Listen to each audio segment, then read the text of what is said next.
holy everyone! I am Abellana and I am one of your presenter for today. We will present to you the digital portfolio of Group 7. We will discuss the topic that we have chose, which is the whole body approach for curl-ups. But first, let me define curl-ups. It is the only test option used to measure up abdominal strength and endurance of the fitness. So let's proceed with the chapter 1, the whole body approach for curl-ups initial stage, or shall I say, the stage for 6 years old and below. As we can see in the first figure, this is one ensured proper positioning and preparatory movement. Prior to the beginning of curl-ups, place your hands under your body at the lower end of your back to keep the spine comfortable and prevent straining your back. Do not flatten your back onto the floor. Bend your left leg and place your left foot flat on the floor. Keep your right leg stretched straight out. The significant part of it is to prepare and ensure the positioning correctly. The next one is the second figure. This is when the upper part of the body was raised, or upward movement. The child must slowly raise his or her head, neck, and shoulders straight off of the floor to the point that they feel their stomach muscles working. The child might find it hard to lift their upper part of the body due to the low abdominal strength and endurance. The third figure. This is one will descend the upper part of the body, or downward movement. It will just return to the starting position. The child will find it easy to do. This is the last figure. This is when one will repeat the activity.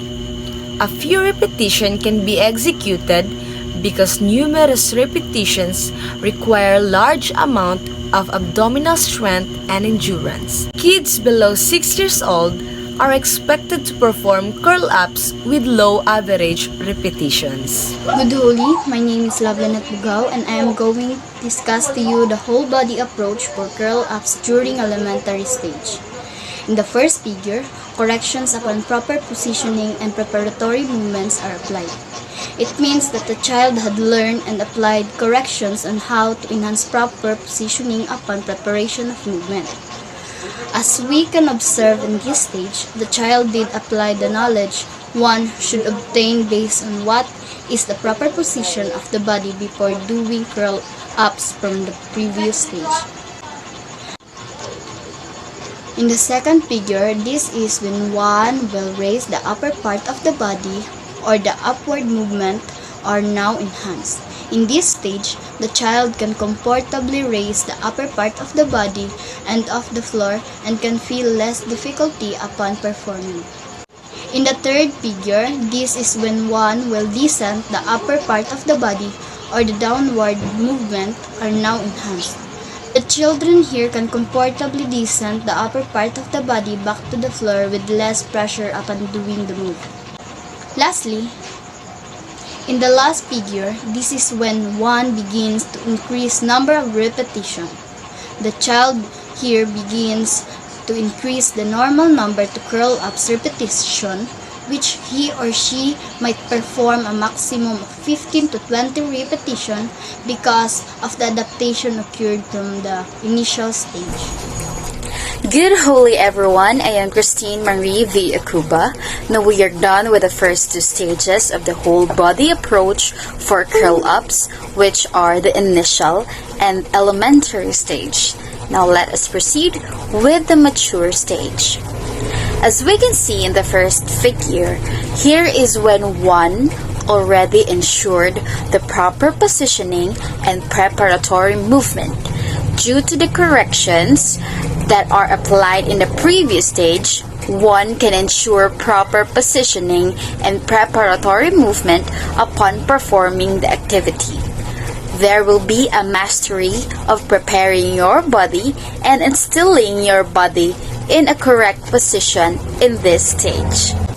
Looking at the second figure, this is when one will raise the upper part of the body, or is called the upward movement.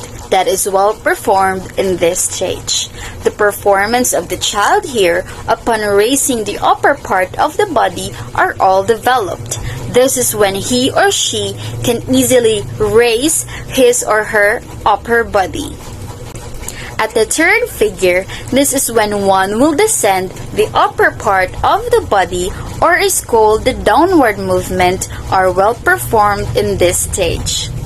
The child here, when descending his or her upper part of the body, we can observe that the performance is smooth and he or she can feel no difficulty upon doing such movement because there exists a master of conducting the action. At the last figure in this stage, there exists an increased number of repetitions. In this stage, one can exceed more than 20 repetitions and can easily increase it with all his might or with all her might. The child here can adjust to how many does he or she wants to do so, and as a result, it will develop abdominal strength and endurance of the child very well.